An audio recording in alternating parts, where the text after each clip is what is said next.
Olá, amigos do canal Ensino Bancário, eu sou o Israel e parece que a imprensa brasileira encontrou um novo símbolo da extrema-direita, da mega, ultra, giga, tera direita, que é a seleção croata de futebol, que vai disputar a final da Copa do Mundo da Rússia com a França.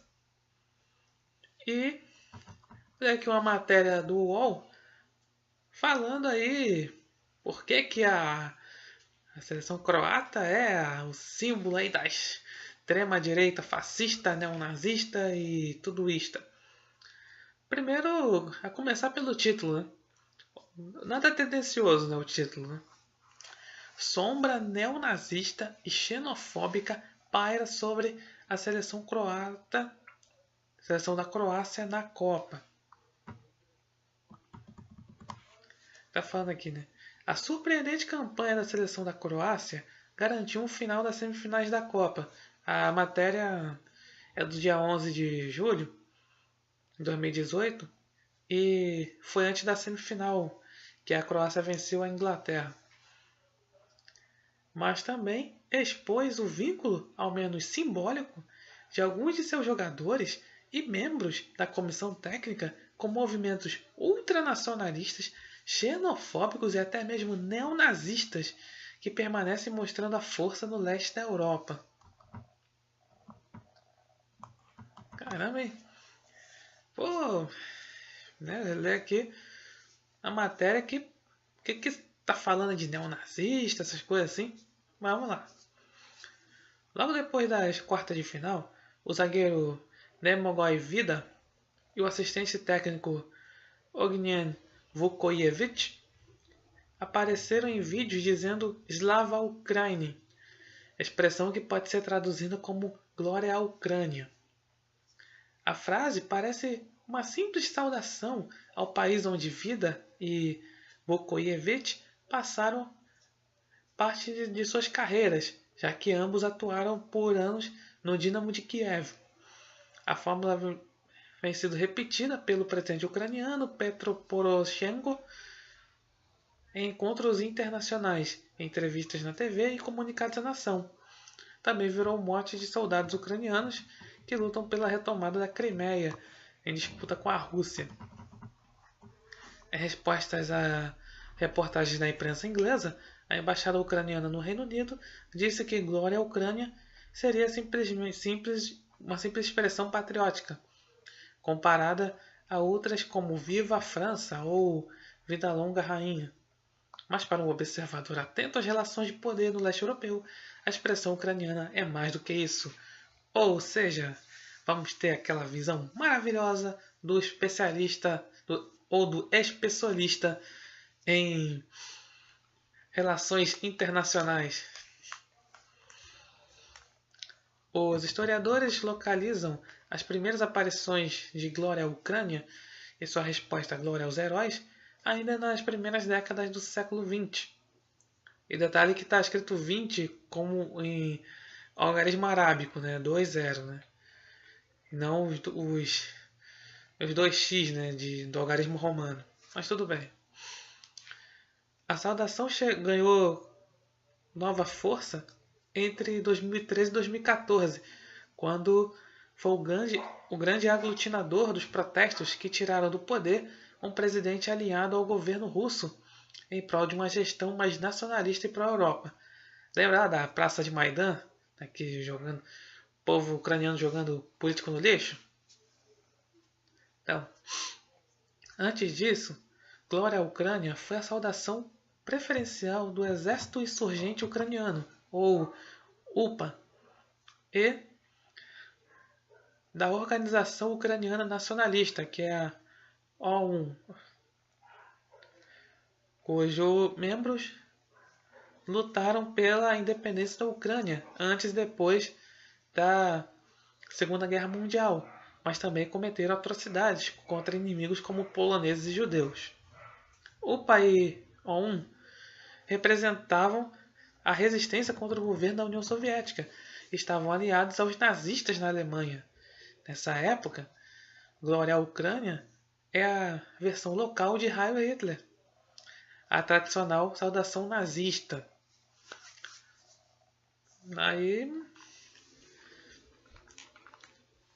Aí não, assim, sinceramente eu não sei dizer se isso é verdade.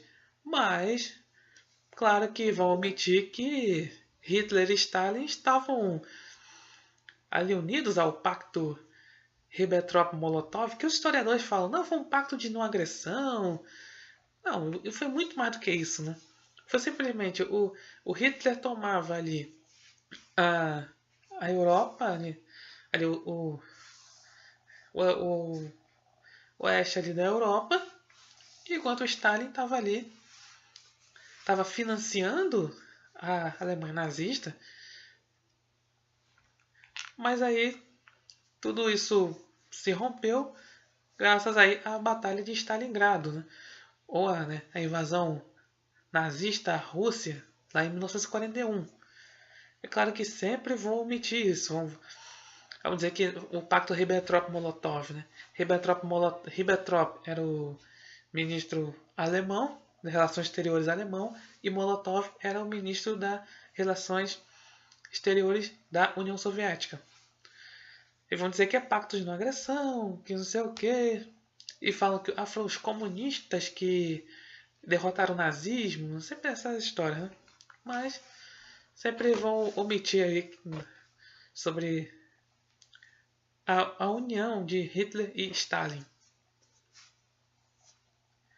Ao repetirem a frase após a vitória dramática sobre a Rússia, Vida e Vukoyevich deram um recado aos amigos ucranianos, mas sofreram sanções quase imediatas. O assistente técnico, que é o Vukoyevich, foi descredenciado pela Federação Croata e recebeu uma multa de, convertida aqui em reais, 58 mil da FIFA, que não costuma tolerar manifestações políticas em seus eventos. E nem filmar gente bonita, né? Pelo jeito, como falei no vídeo anterior. O zagueiro, o Vida, recebeu uma advertência. Os croatas também precisaram vir a público pedir desculpas. Ou seja, só por expressar a opinião deles, né?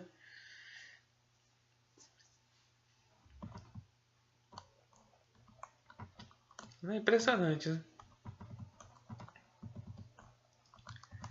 E aí, sempre tem a palavra do especialista,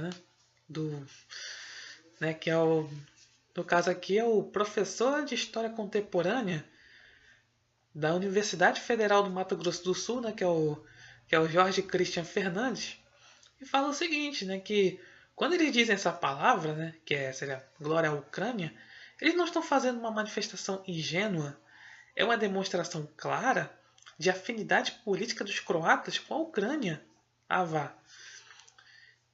E com esse mundo mais ocidental, em oposição à Sérvia e à Rússia.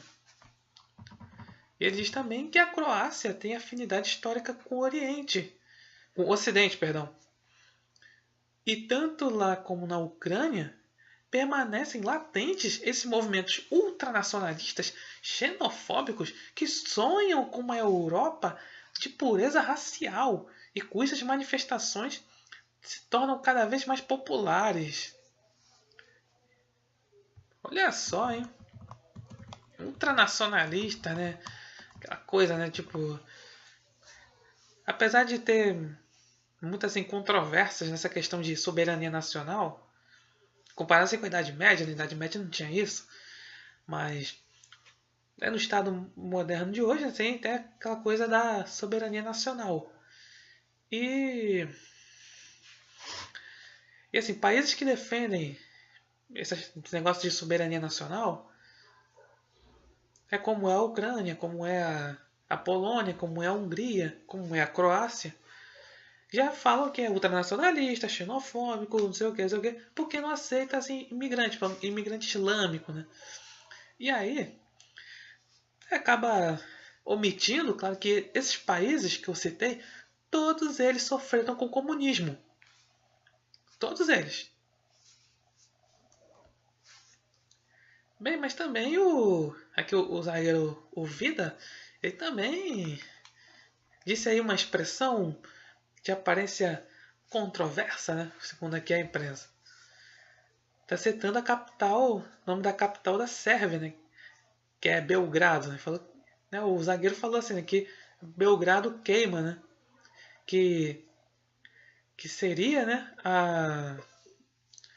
Que seria uma referência à guerra que opôs as nacionalidades após a dissolução da Iugoslávia. Tá falando aí, né, que é porque acho que todos sabem que a Croácia fez parte da Iugoslávia, que era uma nação comunista. E aí tá falando aqui, né, que os croatas cantaram música de banda ultranacionalista. Referências ao passado bélico dos Balcãs, que é a região onde fica a Croácia, Sérvia, Montenegro, é a região dos Balcãs. Apareceram outro vídeo comemorativo.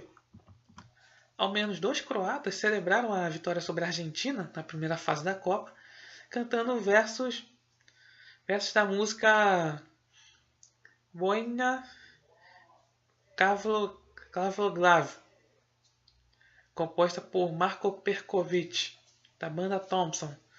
A letra é conhecida por um hino nacionalista e nasceu durante os anos da Guerra de Independência contra a Sérvia. Os versos cantados no vídeo pelo zagueiro Dejan Lovren, do Liverpool, na Inglaterra, podem ser traduzidos como: por nossas casas, por nossos irmãos, por nossa liberdade, nós estamos lutando. E aí, claro, lá vem a explicação, né? Mas a música inicia com a saudação: para nossa casa, estamos prontos. Um símbolo da Ustaša, a organização paramilitar croata que colaborou com os nazistas durante a Segunda Guerra e permaneceu com influência sobre o país mesmo depois do fim dela. Então, tá falando aqui, para nossas casas, para nossos irmãos, para nossa liberdade, nós estamos lutando. Uma coisa que todo esquerdista adora falar em liberdade, não sei o quê. E ele fala que isso aí é genuíno, isso aí é uma coisa espontânea, mas quando é uma coisa que é contra a esquerda, fala que é coisa de neonazista.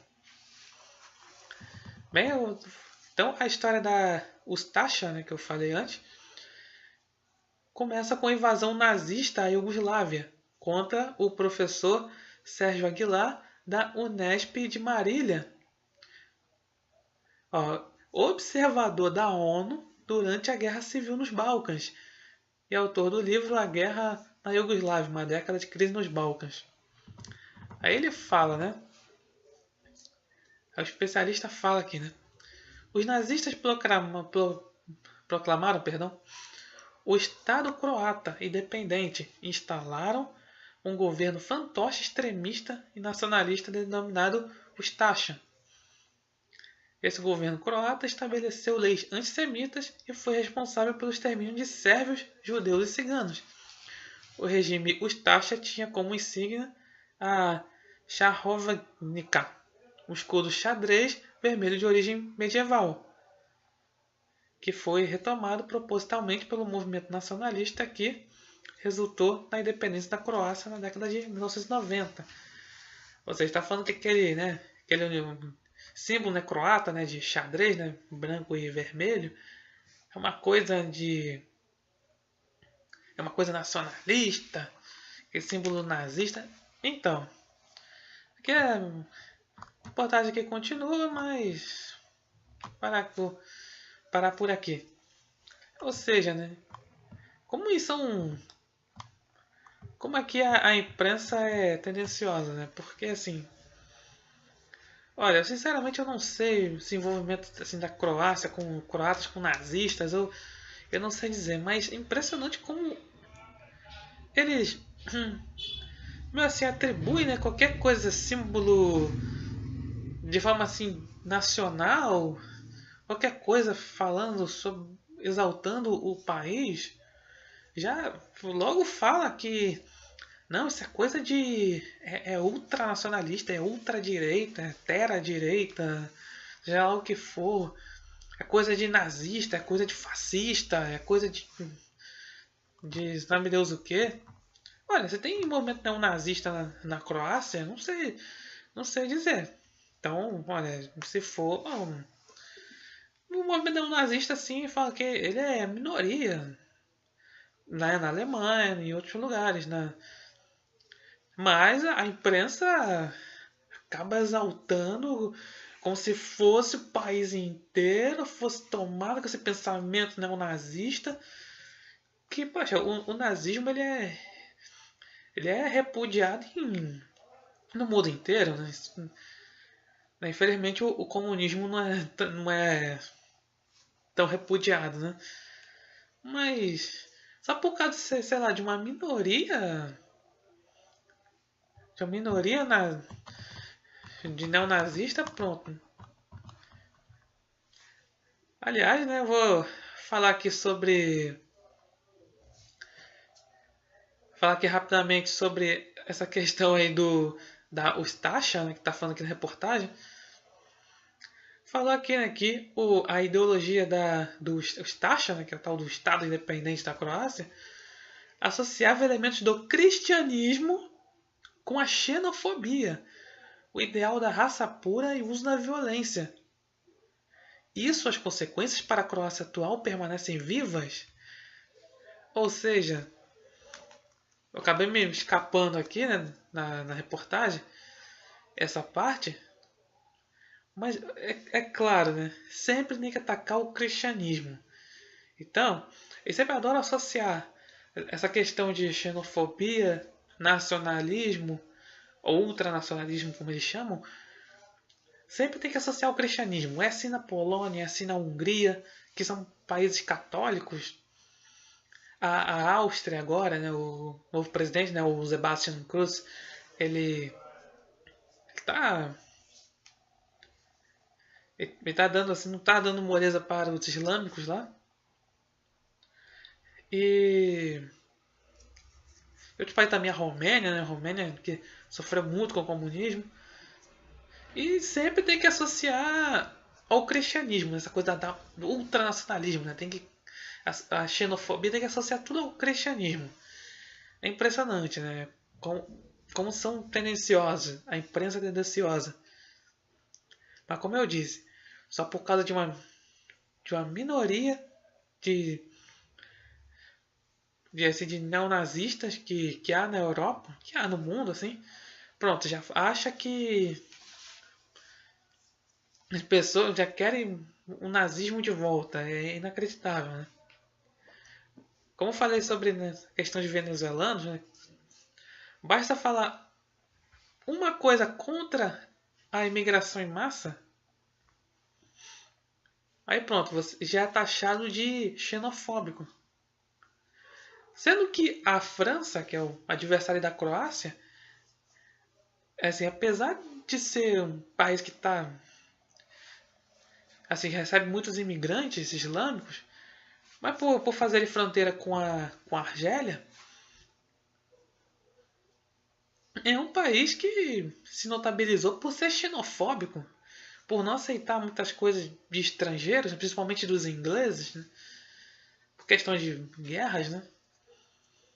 Que travavam com os ingleses. E a França é um país assim, ele é um país xenofóbico, mas só porque é um país que meio que acolhe imigrantes, não é visto assim como xenofóbico. Mas a Croácia, que é um país que é cristão, aí associa a neonazismo, a xenofobia e a tal do ultranacionalismo, ao extremismo. Bem, muito obrigado por assistir. Espero que tenham gostado. Quem se inscrever no canal, ative o sino de notificações. E também inscreva-se no meu canal de games, né? O EB Games, que está aqui o link na descrição. Muito obrigado e até a próxima.